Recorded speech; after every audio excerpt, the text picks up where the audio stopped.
All righty. Thank you for joining, everyone. We're just going to give it another minute or two here as additional people join on in.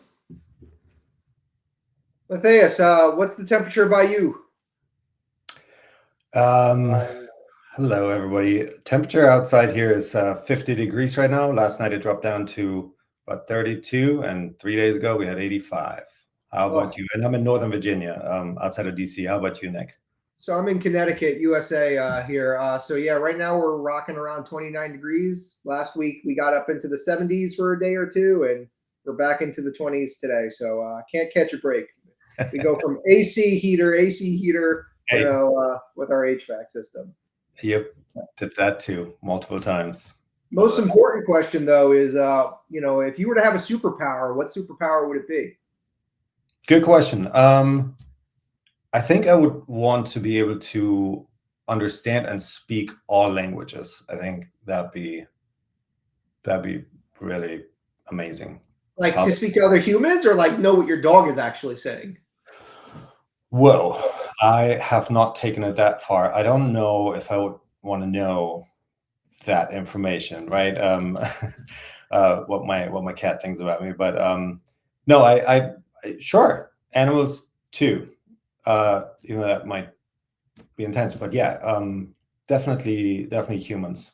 Like that movie Doctor Doolittle. Okay, so I guess next time I watch Doctor Doolittle, that might be a superhero movie then, and not necessarily. Who knows? There's actually Yeah. really interesting. There's a woman out there. I forgot her name. I think she's South African, and she speaks to animals. There's a whole documentary about her. Very interesting to watch, actually. How about yourself, though? For me, it would definitely be flight. I want that ability to levitate and fly around. Like that's just super cool to me. Yeah. That would be super cool. All righty, let's take a look at the calendar. It looks like we have a good amount of people checking on in here, so we'll go ahead and start in time. Sydney from Washington State says it's 68 degrees right now. Very, very lucky for Sydney there. So, welcome everybody. Super excited to kick off today's webinar. Focusing on from awareness to resilience, and really what happens after a user still click on something that they shouldn't have. My name is Nick Wolf. I'm the channel chief and advisor here at Cork. I've been working with MSPs my entire career and really excited to dive into today's content because it doesn't matter how much cybersecurity products you have in place. You could have the best in breed firewalls, the best in breed software. At the end of the day, the users are always going to be the weakest link. So being able to tackle some real live stories based on our experiences is going to be something fun that we're going to be going over today. And Matthias, over to you. Who are you? Why are you here today? Hey, yeah, thanks, Nick. Yeah, my name is Matthias Zoomer. I'm the North American channel manager here at usecure. Been with the company going on 2 years. Been in the channel for 6 years now. Got my start over at PAX 8, and then moved over to usecure. And yeah, excited to be here.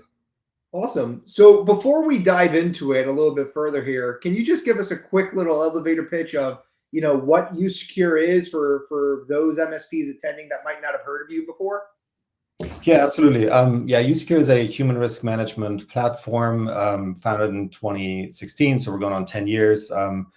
Built from the beginning for MSPs, and essentially we offer in a very automated fashion security awareness training, simulated phishing, dark web monitoring, and policy management in one solution, essentially. And you can see on the slide here, we do have an NFR. We're available in the distribution channel through PAX 8, ShareWeb, and Contronex, and easy billing, no commits, no month to month, no commits, no minimums. Fantastic. And for those of you MSPs on the line here that haven't heard of Cork before, we're a cyber risk intelligence platform for MSPs. Think of us kind of like a security tool for your security tools. We're going to integrate with 100 plus pieces of technologies using an API integration. So your RMM, your EDR, your backup, your security awareness training tool, etc. From there, we can determine what is not deployed where it should be deployed. So if there is a device out there that has RMM installed, but EDR is not installed, we can find that for you. If there's a user out there that has MFA turned on, but security awareness training is turned off, we could find that out for you as well. And then from there, we're able to leverage financial protection to help your clients get financial continuity if a breach does occur.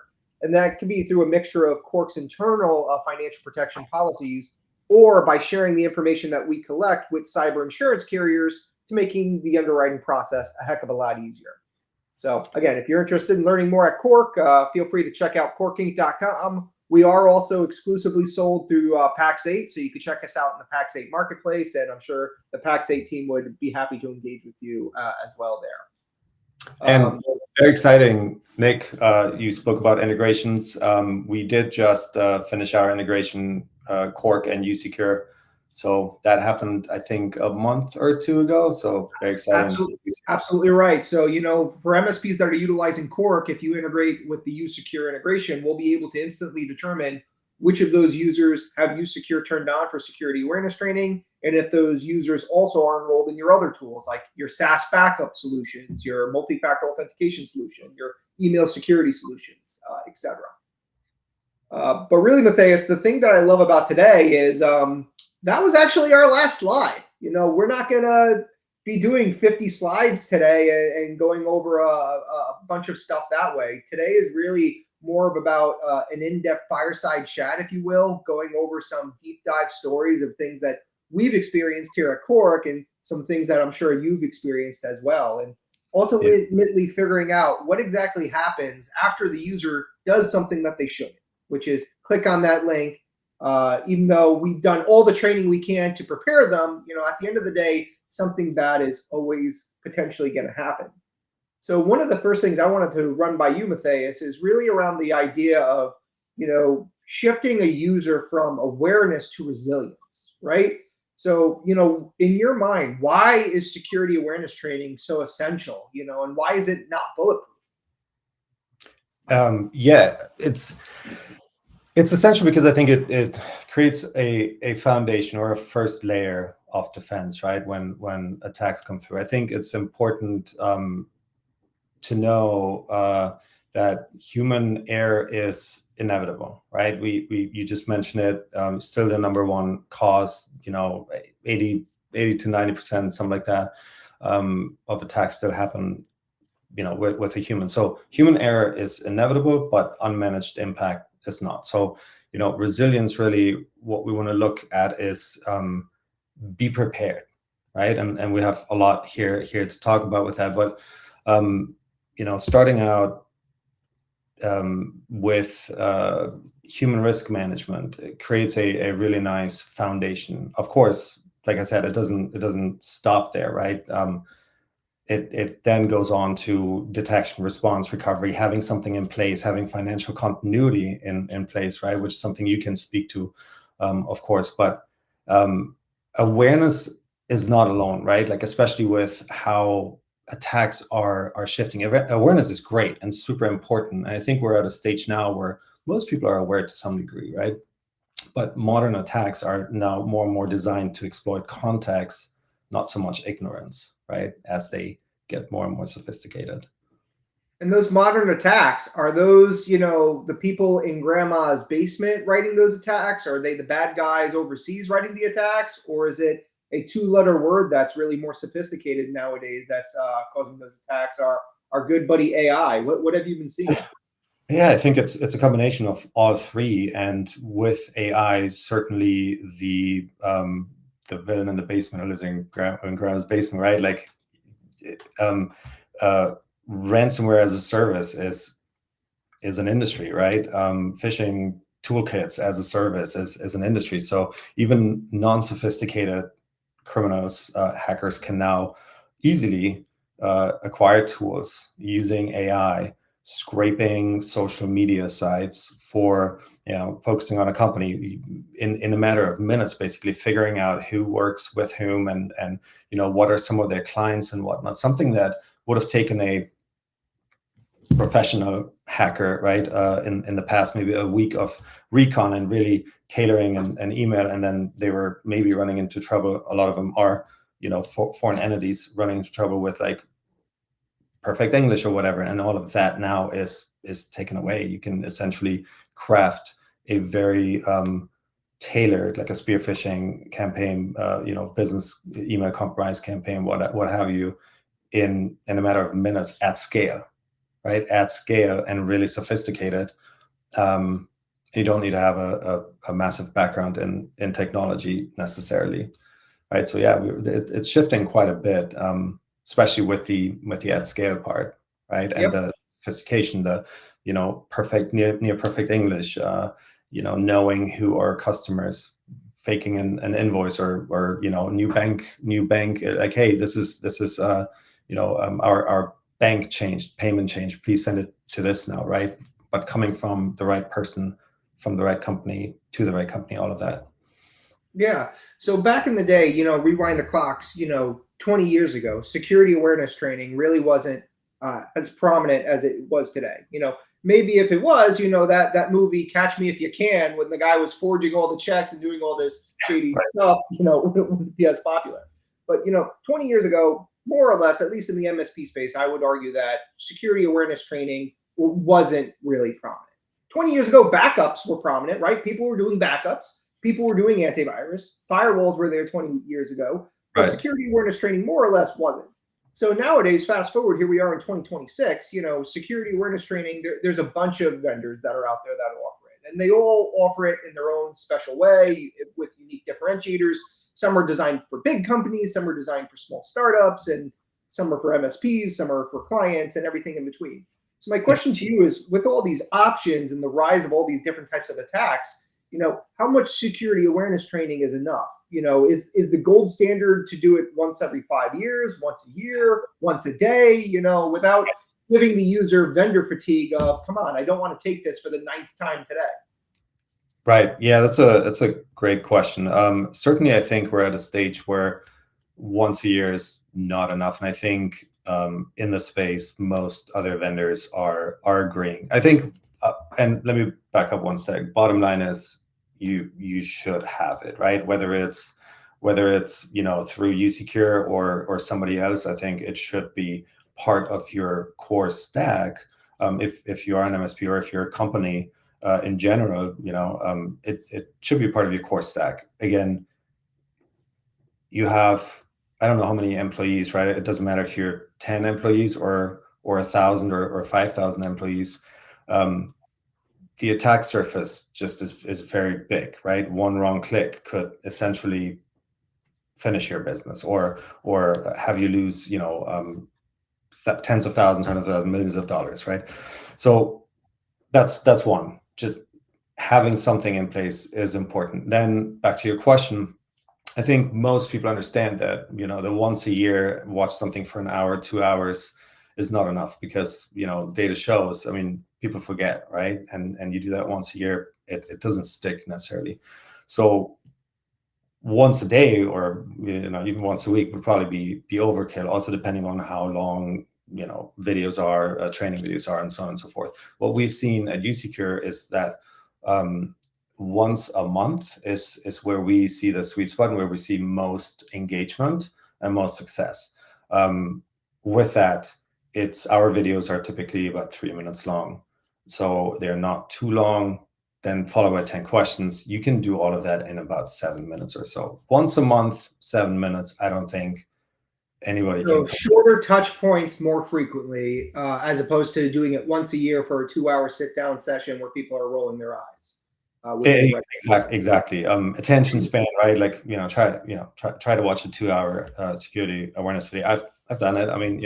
It's better than nothing, I would say, right? But again, what we've seen is the continual reinforcement once a month. You can do it in under 10 minutes is really where we see a lot of stickiness. All right. So obviously doing it more frequently is going to drive the right resilience. We talked about, the attack surface. Some organizations are big, some are small.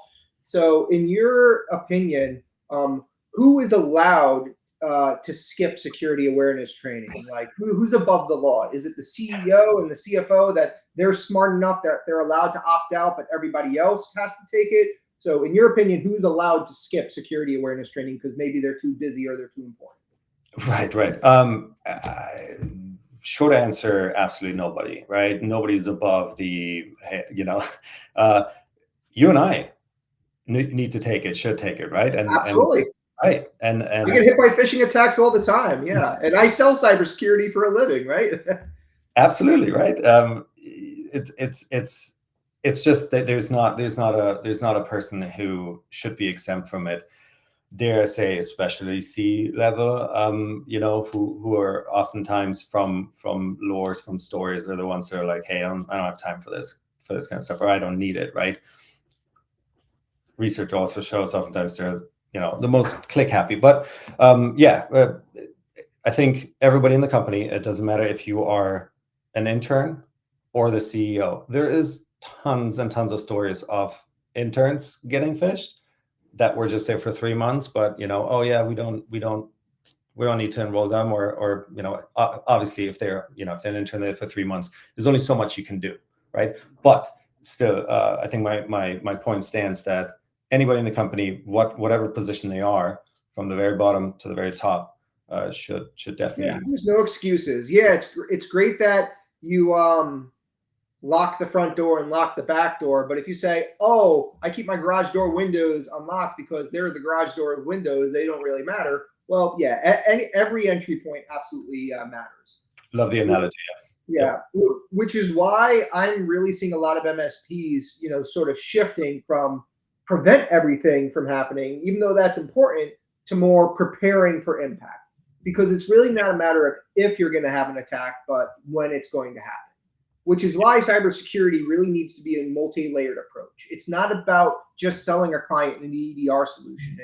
It's matching that EDR solution with a security awareness training solution, with an anti-phishing / spam filtering solution, while also having MFA turned on. That's all the proactive stuff. And then to prepare for impact, what happens when a user actually still clicks on something that they shouldn't, that's where Plan B really comes into place, which will be things like your backup and disaster recovery solution, your financial continuity that a vendor like Cork could offer, or a cyber insurance policy could offer, etc. Because in a lot of ways, time is money for all organizations. When back in the day, I was at Datto for about 10 years, which was a backup and disaster recovery company. And we talked about something called a recovery time objective, which was not just about backing up data and restoring it. It was about restoring that data as fast as possible, because it's great that you could recover data, but if it takes you 2 weeks to recover that data, that's 2 weeks of downtime. And the same could apply in a real world scenario after a user clicks on a link and gets hit by some sort of phishing attack. If they don't have access to the money that they lost in a wire transfer fraud attack, that could be devastating for a small business, which is why protecting a client post-attack, post-impact is very, very important. And that's actually something we'll go on to right now. So, as the headline that we mentioned today is what happens when a user still clicks, I'll actually tell you a real story from one of my partners called Plexus out of Canada. They were an MSP that had a construction firm client, 100+ user organization, multi-million-dollar budget. And this construction firm client actually had a pretty solid tech stack. They were using, security awareness training. They were using RMM. They were using EDR. They were using backup. MFA was turned on. They invested in the right tools. So everything was, quote unquote, turned on and working properly. In this particular client, they also had a cyber insurance policy, which was absolutely fantastic and what we like to hear. What happened here was quite interesting. So they got hit by a spoofing phishing attack from somebody that they thought was one of their legitimate vendors, saying, hey, send this month's bank account payment to this new bank account instead of this old bank account. And sure enough, they did, because this was a vendor that they've been working with, for the last several years. And it was for like 20, 30 grand, an amount that seemed normal for that particular vendor. And their anti-phishing solution didn't catch the spoof that was going on. So it snuck through the email filter. And unfortunately, the security awareness training for this particular user, was so sophisticated that they didn't think twice. They thought it was a normal request by one of their normal partners. So what happened here in this particular instance is this organization didn't even realize they were scammed until 2 weeks after the fact. Wow. 2 weeks. when their existing vendor knocked on their door and saying, hey, how come you haven't sent this month's payment? You're late. And that's when they went down the rabbit hole and found out that, yep, they did send this month's payment, but to the wrong person, the bad guys. Yeah. So what they did was a couple different things. They reached out to their bank and say, hey, we got hit by some sort of phishing scam attack here. Can you reverse the funds? If you reach out to the bank, within a couple hours, there's an okay chance that that bank might be able to reverse the funds within a few hours. Okay. 2 weeks though go by, that money is long gone. So unfortunately, the bank was not able to reverse any of the funds. The second stop was cyber insurance, because this organization did have a cyber insurance policy, which is great. Unfortunately, though, most cyber insurance policies or rider policies that just sit on top of a normal business insurance policy, most of those types of policies do not cover a wire transfer fraud attack, which was this type of attack. So even though this client had a wire transfer fraud, even though this client had a cyber insurance policy that would cover things like a ransomware attack and that sort of thing, it did not cover wire transfer fraud. So again, the cyber insurance policy in this particular example was kind of useless. Luckily, though, in this particular example, the client did have Cork's financial protection cyber warranty coverage through Cork, which essentially acts as supplemental gap coverage alongside cyber insurance, where we were able to fully reimburse them the full $21,000 for this wire transfer fraud attack. But this is some things that MSPs should keep in mind. Whether you have Cork or don't have Cork is, preparing yourself for impact. What is that incident response plan?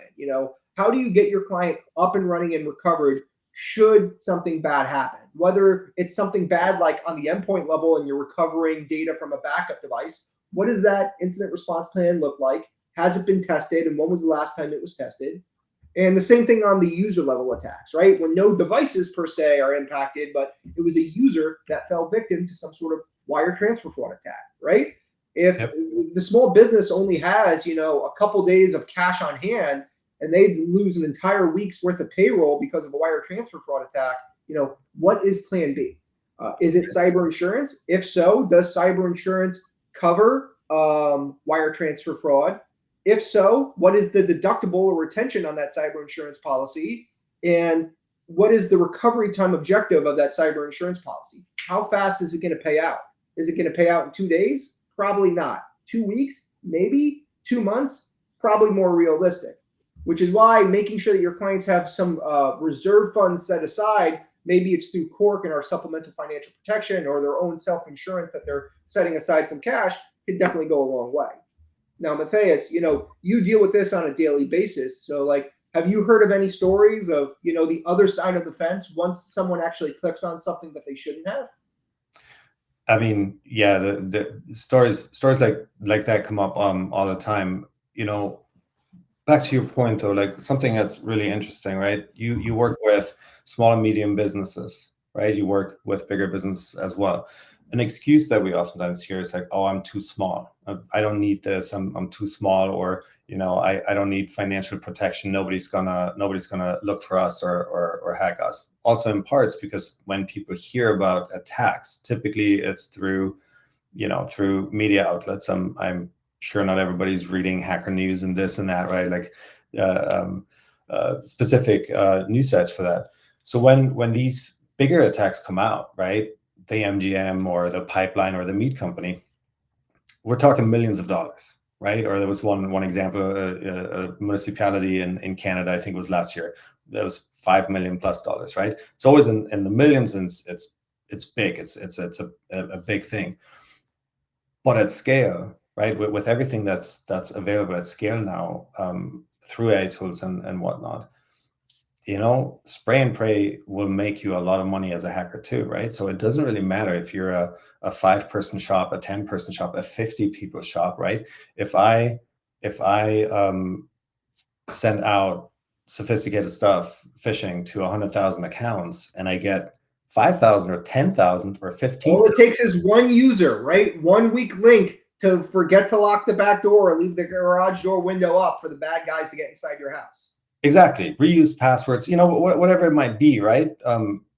But if attackers send stuff out to 100,000 small and medium businesses, they're not going to get a $5 million ransom, right? Or they're not going to get a $20 million ransom, but they might get a 15,000 or a 50,000, right? And that adds up. It goes into the millions. And how much did it actually cost to send out that email that they now collected $15,000 on? Do they have a large overhead? I would argue probably not. They could just crank these out and send them on out, and that's basically pure money for them. Right. I'm not super familiar what ransomware as a service goes on the dark web, but let's assume they invest 20, if it's 20,000, I don't know, right? And but the revenue is probably closer to $1 million or 5 million or whatever by collecting small fees, small ransomware fees from all these small, medium-sized businesses. So I just wanted to go back to, something that we oftentimes hear is like, oh, if people are like, I don't need this, I don't need awareness training, or I don't need sophisticated, I'm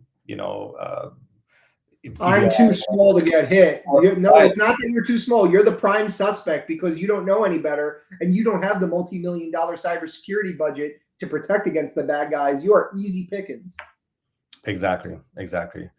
And so, it's one example, I was on a call with an MSP recently was, I think it was a construction company as well, or a trucking company. And again, it was, one employee clicked on something and they were ransomware, right? And it was not a big company. It was not a massive company, right? It was relatively small. And, it happens in the thousands every day. We just don't hear about it unless you work in the channel or you work for an MSP. The likelihood that you hear about ransomware, on a small scale is unlikely, right? Yeah, 100%. So one of the things I would suggest MSPs take away from this conversation today is, incidents, whether it's a ransomware incident or a wire transfer fraud incident, it doesn't just test security, beforehand. It really tests the aftermath, right? It tests the communications, the operations, the trust that you have with your customers, which I would argue is probably more important. What happens after the attack is really more important than everything that happens before the attack, right? Is what I would argue. So definitely something that MSPs should pay attention to for sure. Agreed. I would say, again, the investment that you put into something like human risk management, right? I think it's crucial because it reduces the likelihood of an attack. It doesn't eliminate it, right? No matter how much training you do and how many phishing simulations you pass, in a moment when you're off guard, right? It could just be the right mixture of stress or fatigue and, something that you're expecting actually, and whatever it might be, right? Or if you work for a company with 500 coworkers or 1,000, you might be, an ace and be all good, but somebody in there is vulnerable, more vulnerable, right? So that is a very important, crucial first step to reduce the attack surface, to reduce the likelihood, even though you cannot fully prevent it, I don't think. But then, as you said, absolutely, be prepared, be ready, have a process in place when it happens, right? It's probably not if, but when it happens, have a process in place, have a culture, foster a culture of, a security-minded culture, but also a culture that's free of shame, right? If something happens, it's already happened, right? And the more employees feel the acceptance and to make a mistake and then report it, the quicker you can jump into action to actually remediate it, right?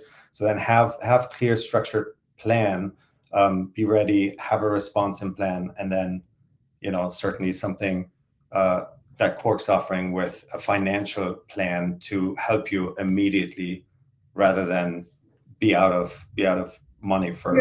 So let's dive into that a little bit more here. So obviously you're preparing for human error because humans are the weakest link, and it doesn't matter if you're the CEO or the janitor. You're the weakest link. I'm the weakest link. You're the weakest link. It doesn't matter what company you work for. We're all vulnerable. So how do we prepare for human error without necessarily blaming a user or calling shame? Do we fire that employee that caused that did that wire transfer fraud attack?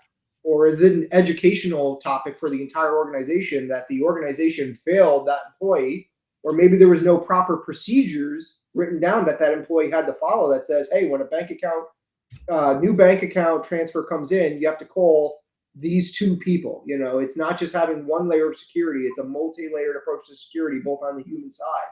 So when the bad people, when someone still clicks on that bad link and sends something like a wire transfer fraud attack, and I'm the one who did it, okay, it's me.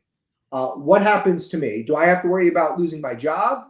Is this an educational experience for the entire company to do better? Is this time for up our procedures so I don't even have the authority to change that bank account information by myself? It has to be me and someone else, a two deep leadership, two-person authentication.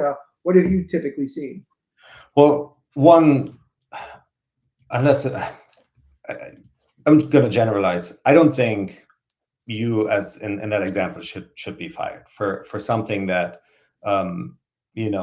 that person you were saying, they had security awareness training and everything. If it's a very sophisticated attack, right, that might be one of those scenarios where they might not have seen it, right? They could have spoofed the email, everything looked 100% correct, right?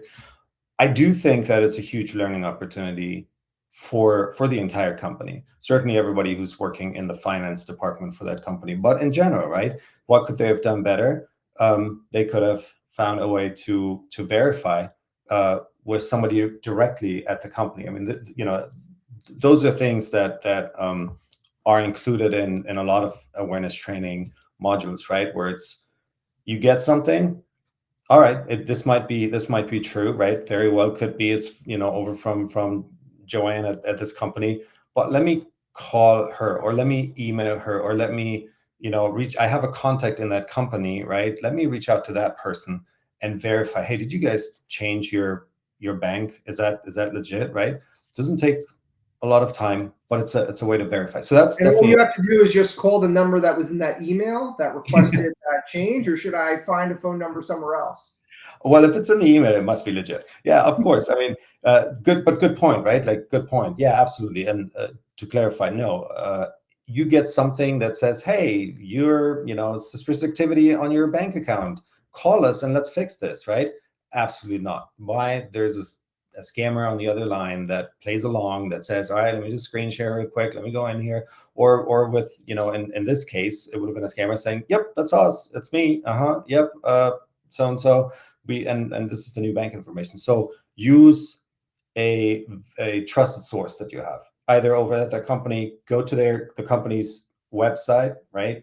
Open a new browser, go to the website, find a phone number there, or whatever other official channel you can choose to verify it with somebody there. Definitely don't use any provided phone number there. Got it. And this is what's email. At the end of the day, what we want to do is we want to build up resilience for all users, right? Something that they could take on, to other organizations, and hopefully, new employees that come in have resilience from, their other organization, whether, maybe they're learning security awareness training in a different way. Resilience and security training, what I like, is something that could follow you along no matter what industry you're in or what your job title is. Because it's not a piece of software you're installing, right? It's something that you're living and breathing every single day, which is very important. Exactly. And look at it from this side. I mean, you're part of an organization. If you or anybody, you want everybody be aware, essentially have cyber awareness, because your own job could be at risk, right? If the breach is big enough, or that the company doesn't survive it, right, then you're out of a job too. And it's something that's still mind-boggling. I mean, it still comes up, where we hear from MSPs that their end customers are fighting it, right? They're fighting the MSP tooth and nail. They're just like, I don't need this, we're too small. We all know not to click on, something that's obvious or whatever. But if you think about it, right, it's we have everybody is working on a laptop that's connected to, the network, the entire organization, and that's often is worth millions of dollars, right? So it's crazy.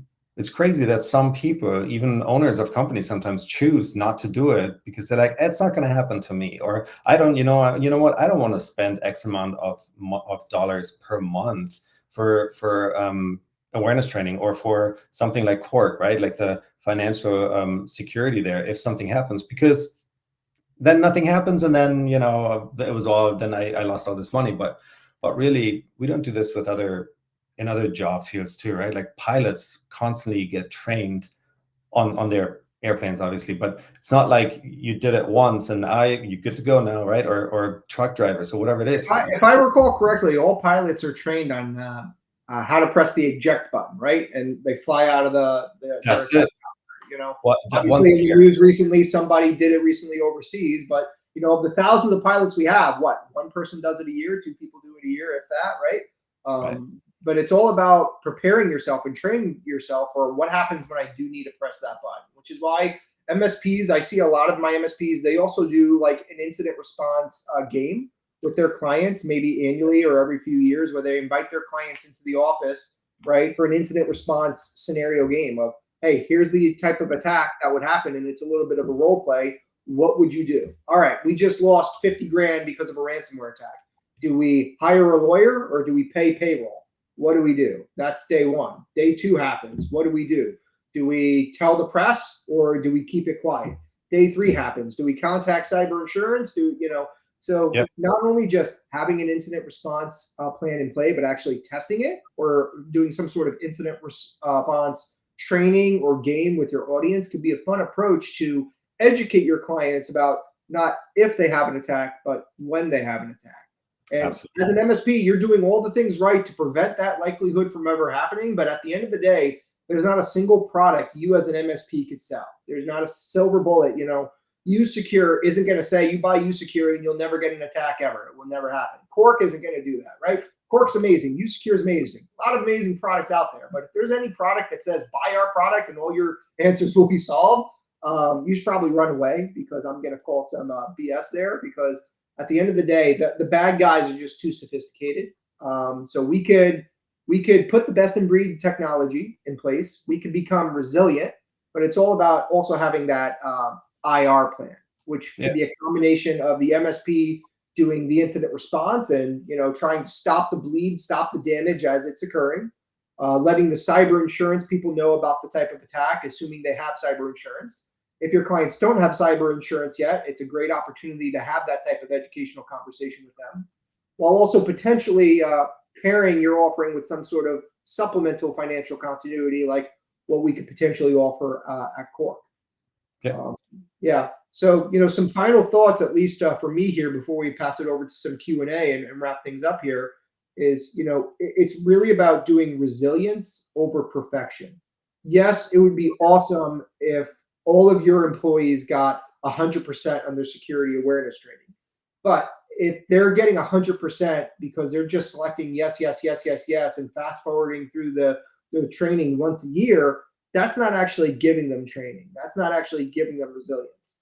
For me personally, when I see that there's an organization that has some users that have failed their security awareness training, or they fell victim to that fake test, I love seeing that type of information, because that's a starting point of, hey, not everybody's perfect, and let's retrain the entire organization 3 months from now, 6 months from now.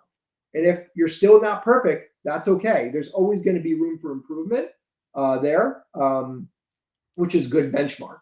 Matthias, what about you? What are some of the things you would like to see regarding seeing resilience over perfection? Yeah, 100%. Again, anticipate that it will most likely happen at some point, right? Again, awareness reduces the probability, but not the impact. So having strong human risk management in place, right? So again, we're talking about security awareness training. We're doing the simulated phishing, right?